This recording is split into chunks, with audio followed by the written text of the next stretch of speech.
Alrighty, we'll actually start this meeting because I did say we're going to start the meeting dead on 2 o'clock.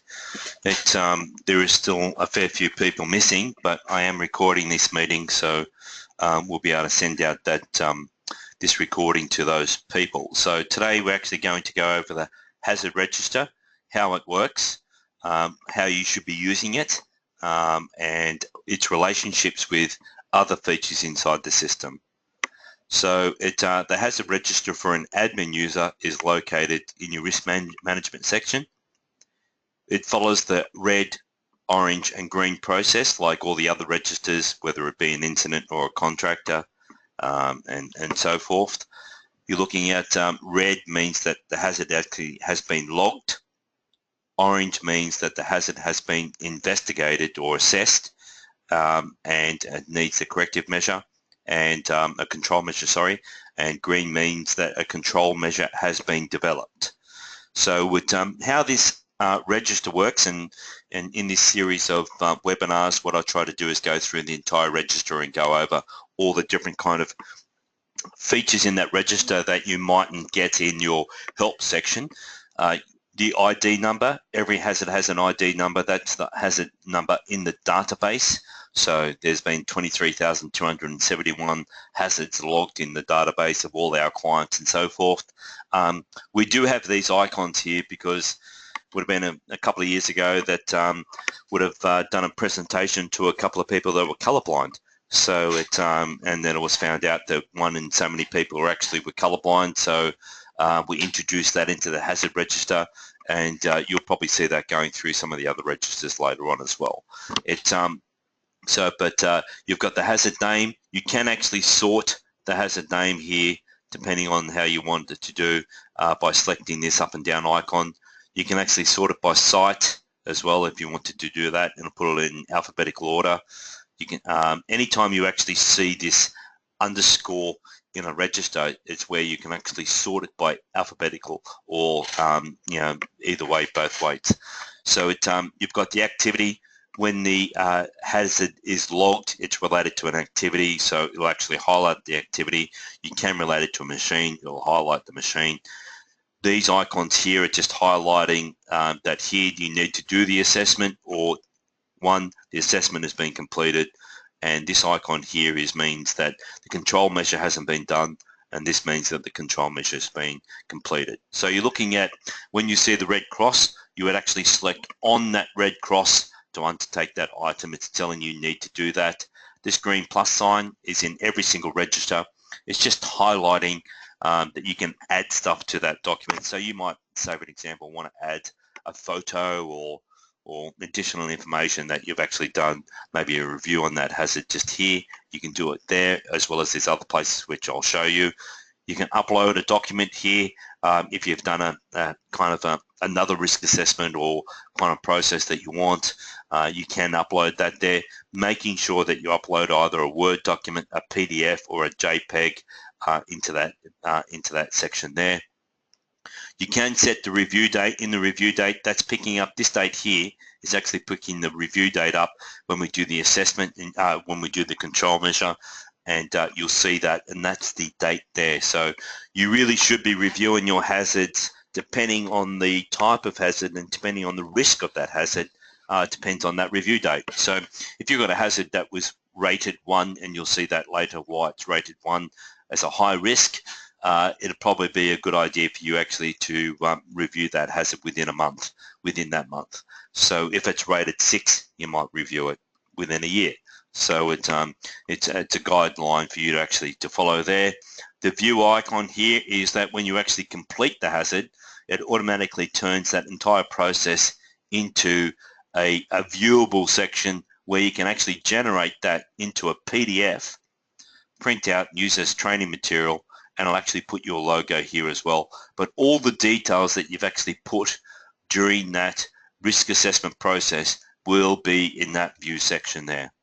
So the edit section, this icon, is where you can actually update any details and so forth for that hazard. And the status button is where you can actually either deactivate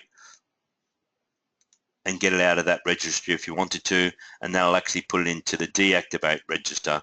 But you can always reactivate that by hitting the red cross and bringing it back, noting that the activated register is always the live register.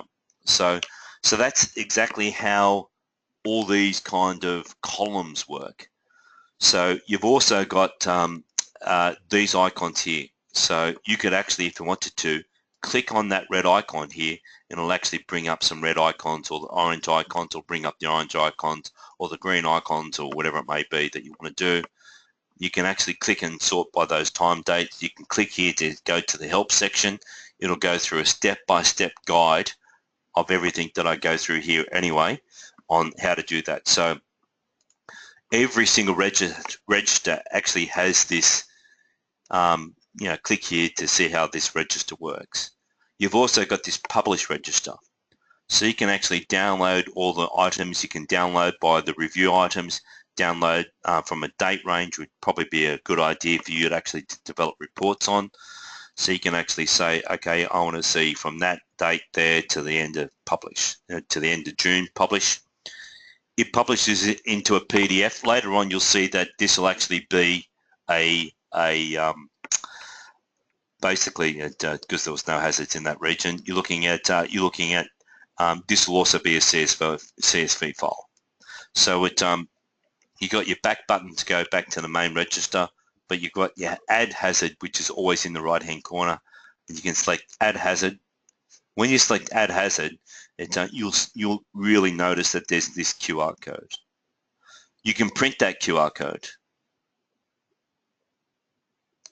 and you can actually copy that QR code. Probably the best thing for you to do is right click on that, save image, save the image as a hazard, and then what you could do is then basically open up a Word document, create your own template, and then basically create something like here, like this. And if you want to send us an email, more than happy to send you this template where you can actually literally copy and paste that QR code in this frame here, change these wordings, because we've got one for incident, we've got one for hazard, we've got one for checklist, we've got one for maintenance form. You could insert your logo there, and you would print them out on stickers and stick them around to the place like we have with other clients. And all your employees have to do is scan that QR code. Now, if they scan that QR code at the moment, it would actually bring up a login form. But you can actually come to the user admin dashboard, go to the building management, select the public page, and go add public page. Select your sites, select the item type as hazard. You can actually select here if you want your employee list on the form, or you don't want the employees list on the form. If you're in-house, yes, put your employee list in the form. If you're something like a council and you're going to add it to somewhere where a public person can actually access this, you would select no. So most of the time you would actually select yes, select save. So I've already developed that there. So technically, if you scan that QR code, whether you're watching this video or watching this presentation, if you scan that QR code now, it'll actually bring up this hazard form on your mobile phone without you even being logged into the system. So the beauty about this is that people find it hard to log a hazard or log an incident or do a checklist or whatever it may be in any kind of system. With our system, what we've tried to do is make it easy for the end user to actually do something. Logging a hazard is a legal compliance. You're supposed to identify risks in your workplace. So your employees have a duty of care to also to actually log hazards. But really, at the end of the day, will they see a hazard, then go fill in a form, and then that form will go somewhere and take ages to get the supervisor? The supervisor might do whatever it may be. It's not going to happen. So, but now, by scanning that QR code and putting that QR code around your facility, whether it be a warehouse, or a site or a machine or whatever it may be, print out that QR code. If you want that frame, please email us and we'll supply that frame to you, let alone if you ask us really nicely, we'll even make each one of your sites available for that QR code, and we'll actually put that QR code in a frame and send it to you. For us, it takes us very limited time, and we've got all the data to do that. So when you do make something public and you do have multi-sites, which most of your companies do, you got to make sure that you actually make that public page for every single one of these sites. So if all these sites were in your system, for an example, you would start off 12 Fred Street, hazard, yes, save. Then you would actually go to the next one, you'd select 23 Mile Street, hazard, employee, save, and go down through the list to every single site. Then that way there, when the employee actually scans that QR code, it will actually show this drop-down list of all the sites.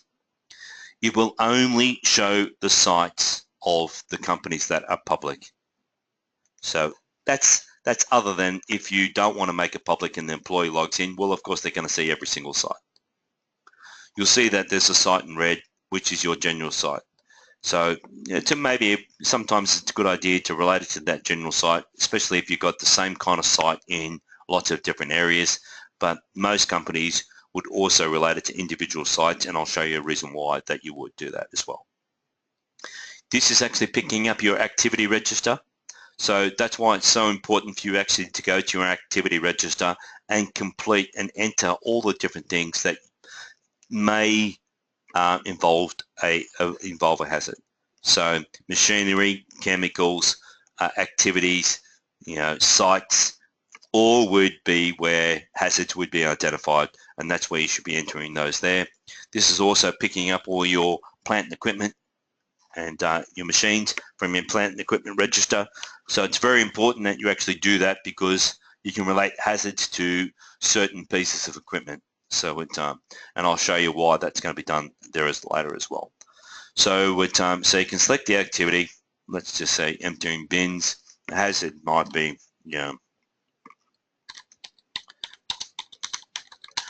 backstrain.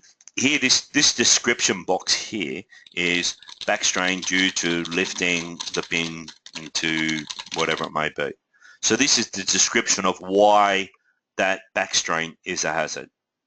So you can change those fonts and all that stuff, but really you wouldn't. You can have a reported date. Instead of actually clicking on the month, the year, and the date, just click down here. This is today's date. So select that. Makes it easier for you to complete. It's important to enter your name here. Again, this field here will actually pick up and put it into the employee's history button relating to hazards. So it'll actually highlight all the hazards that that individual employee is actually logged. Assessment due date. Well, a lot of times, this is why this is not a mandatory field. This employee won't do this because they won't know when the assessment due date is due, but we can actually just put it, maybe it's a good procedure for you to actually say to the people, put it on that date, because it'll automatically email alert the person that they select. They must hit that plus sign to take it over here to be responsible for the person responsible for the assessment date. Now, I understand that will an employee most of the time know how to do that? Well, probably the answer is no. So you'll see an upgrade at the end of the year that if I've actually selected the site of hazard of Canterbury, it'll automatically, in this new section, the procedure builder in December, January, you'll be able to build a procedure to say if the hazard is logged at the site of Canterbury and it is reported by a such and such employee at that site, it'll automatically say this is what the date is going to be assessed by, and it'll automatically put the person responsible's date inside there. So the person will not even have to think, or the employee will not even have to think about filling in that form. So it'll be easy as possible. Knowing that as soon as the person is made responsible here, it will automatically put it into this person's to-do list for them to complete. You can upload an image inside the system here. This is actually, so JPEG, PNG file, a GIF file, and so forth. But you can upload that in there, and you can select Add. So what that's done, it's gone red inside the system. Now it will not email alert anybody unless you have actually gone to the user admin dashboard, select the alert icon, and gone to the hazard register and set up an alert for that site. So we related this hazard just then to the site of Canterbury. So no one would have received an email alert because the site of Canterbury doesn't have an email alert. So I select Add Email Alert. You should do this before and setting up your system so it gets done correctly. Hazard Canterbury. And it'll bring up the list of employees from Canterbury, but this is the list of all the admin users in your system. If you wanted to, you can actually select more than one person by holding down the control button while selecting the people. Don't just select the people, because you'll see how it's actually deactivated the other person. But if I hold down the control button, it actually selects both people. Okay? I'll come down here and select my name again. So down the bottom here, you'll notice that this is actually selecting the time frames that the email alert is actually sent. The incident and the hazard registers are the only ones that actually sends out the email alert in the time frame of 0. All the rest you should be setting as 1, as in for the next day if something is expired. So this is at 0 because it'll send out an email alert literally straight away to Phil Bamford to say, hey, a hazard's been logged at the site of Canterbury. I can escalate that alert to go to Bruce Wright in 2 days if Phil Bamford has not assessed that item within that period of time. You can even escalate it even more, and you would select save. So now if I actually come down here, you'll see that Canterbury's there and Hazard's Council's there. You would actually develop an alert for every single site. And the reason being is because you're actually going to make this QR code public by going to the user admin dashboard, public pages, add public pages, and making it public. So the end user literally only has to scan that QR code for any single site for them to log something to automatically alert the person that you have set up for that site and the manager in the user admin dashboard section.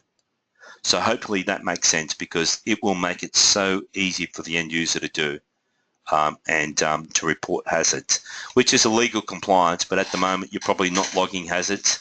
And the reason why is because it's just too time consuming. So it goes red inside the system here.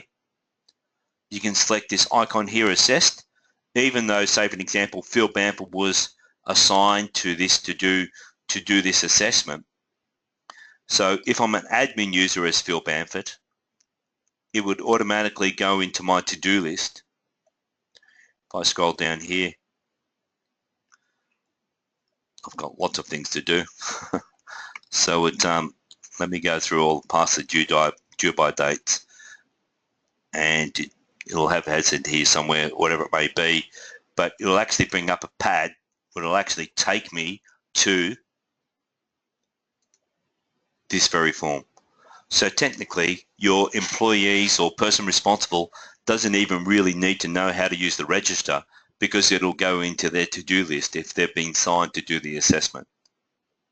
All right, so assessment type, you do actually have some preloaded assessments, but you can actually add your own type as well if you wanted to. When you add that, of course, you need to select it. You can actually select the matrix here. So when you actually select the matrix, it's likelihood versus severity. So a pretty easy process. If you watch the videos, you go through yourself. Is it very likely it could happen? Maybe not. Is it likely it could happen? Yeah, it could. Or is it unlikely it could happen, but very rarely? Yeah, probably more likely. So you're looking at, it's a 2, and then if it did happen, could it kill or permanent? No, it wouldn't. Long-term injury? No, maybe not. Medical or several days off? Yeah, probably. And then that's how you come up with a full. That's how easy a risk matrix work. You've got multiple types of risk matrix, and all these different peoples will want, all different companies and risk management managers will want their own kind of matrix. But at the end of the day, it comes down to basic sense. It's all matrices actually work in the same process. Work your way across the likelihood, work your way down the severity, work out a number, and that number will determine when you should, or basically implement the control measure. Of course, if it's actually a 1, you'd be implementing that control measure straight away. If it's a 2, you're going to be implementing as soon as possible and so forth down the track. If it's a 6, yeah, you can implement it, but at the end of the day, there's probably more hazards in your workplace. Would be highly more likely that you should actually implement first than a 6. So it's a priority process, really. So if you did want to actually upload your own matrix in here, you can come to User Admin Dashboard. You can actually select Risk Matrix, and you can actually upload your own matrix in here by uploading a file. It's best if you actually use a product like Snagit or something like that. No, don't upload a PDF. Don't upload a Word document. It's not going to work. It has to be a JPEG. So JPEG or PNG file, and when you actually do that, what it'll actually do, it'll automatically occur when I actually select that icon just here. It'll actually pop up your risk matrix inside the system here. So you can actually, let's select a hazard type. Let's do a risk assessment. Here is why you actually scored that score of risk of 2. The risk of 2 is because, yes, we use that chemical a lot. It's likely it could happen sometime and so forth. So that's your notes on why you actually scored that risk assessment. Assessment date, again, use this date down here. Employee who did it. Employee control for the control measure. Again, that procedural builder will pick that up. At the moment, you'll actually have to set that automatically self, select that, but it's not a mandatory field. So if the employee doesn't complete it, it's not going to do anything, but it still will email alert the person that you've set up in the email alerts. You'll see that it's gone orange now. You can select on the red cross. The person responsible, again, it'll automatically go into to-do list as a pad, but I can actually select on that icon there. It will bring up my hierarchy of controls. So a great way for you to do this is work your way down. Can that be eliminated? So I'll give an example of a forklift in a warehouse. Well, forklift, one of the major killers in the workplace. Can we actually eliminate the forklift from the warehouse? Well, the answer is no, we still need it. Can we substitute it for something safer? No, we still need to use that forklift. Can we isolate that person from the risk? Well, the answer is yes. You would tick that box, then it opens up this field. So you would actually say designated walkways, maybe bollards, etc. Right? That you could actually enter. So it's then you're looking at engineering means. Yeah, it might be flashing light. It might be other things, so forth. Can we actually do it for administration needs? Well, the answer is yes as well. So you would induct employees into safe work, designated walkways in the warehouse, or safe, working with a forklift. Do you know what I mean? So that's what you would do here. PPE, which is the lowest form of control measure. Yeah, you would have signage, add, and that actually puts that in the list. You can select it. So it's control measure delivered depending on what that risk is. If it's a high risk like a forklift and a thing, you would do it straight away if it's a 1. So review date, you might review that, being that it's it's a high risk. You might review that in a month or whatever it may be. If it's a low risk, you might put that out to a year or longer. Here's the action. So these actions are, well, who's actually going to implement that designated walkway? So implement designated walkway, and we're going to make Phil Bamford responsible for that, and he's got to implement that by, we want it as soon as possible. So it's bollards to be erected. Yeah, we'll get Stephen Boone to do that, and he's going to do that by whatever it may be. You're going to, next one was induct and all those flashing lights and so forth. So you can set all these actions to implement these control measures for these hazards. When that is actually done, so it, what that's going to do, it's going to email alert these people that you've set a hazard for.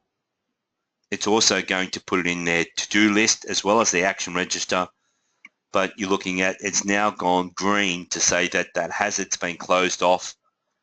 The actions still need to be implemented.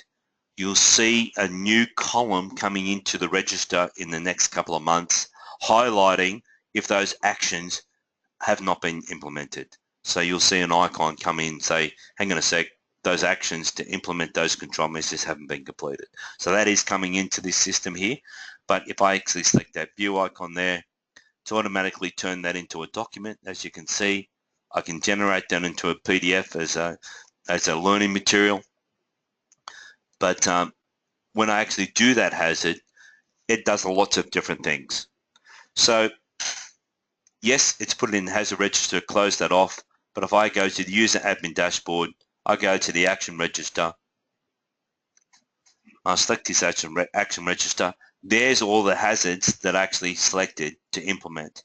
You'll see that when you actually add an action relating to a hazard, relating to an incident, relating to a checklist, relating to a meeting, relating to an action, it actually categorizes where that action is from. So Sharon Remington is actually responsible for the hazard at Canterbury to implement that, so is Stephen Boone and Phil Bamford. So you can generate a report here to actually highlight which items are overdue. So you would take that to your next meeting. As well as with a hazard register, you can go publish register here, download all these items here, but you'll also see that there's a hazard report section that actually highlights all your hazards. This feature's probably been in the system maybe 6 months, but it's a good report that you can actually print out and identify different things and so forth. You can do it by date range and so forth. Now the relationships that the hazard has, it has lots of different relationships. If I actually go to the safe work method register, and if I actually select view, if I actually have related the hazard to the activity of AAAA, maybe I actually might go to the empty bins, it might be easier. So let's go to the empty bins. Let me select the view icon here. So basically there is the hazard that I actually entered. It's actually put it automatically into the safe work method that you can actually build a procedure for. So this here is actually identifying all the hazards relating to the activity of emptying bin. So that's one relationship. Another major relationship is where you add a checklist. You can actually relate that checklist. You would leave that as open, but you could relate it to empty bins as it is, whatever it may be, but it's picking up that hazard there relating to that item.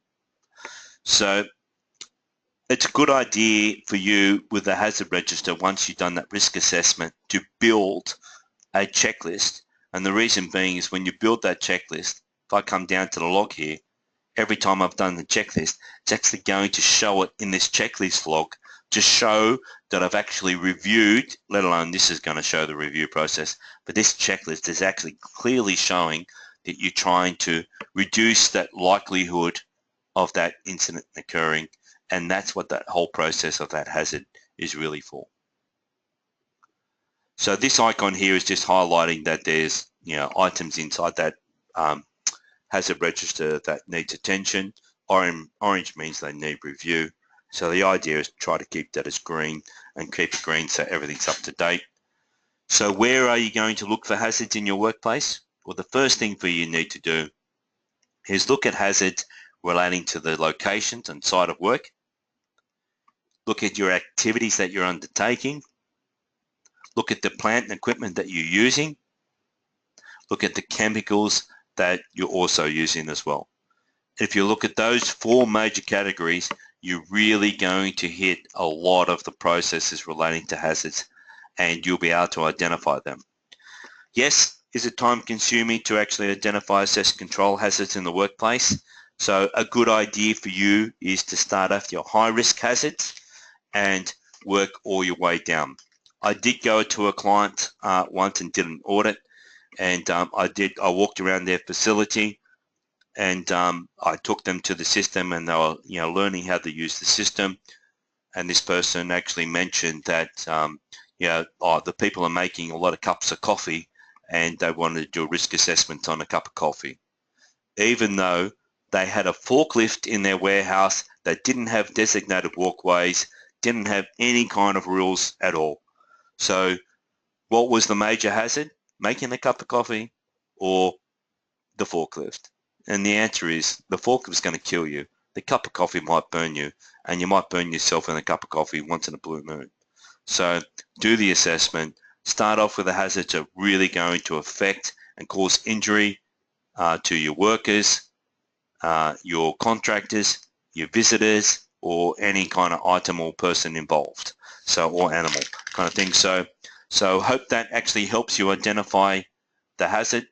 But really, at the end of the day, the first thing you should be doing is coming to the user admin dashboard, coming back to the building management, selecting public page, add public page, and making that QR code public for every single site.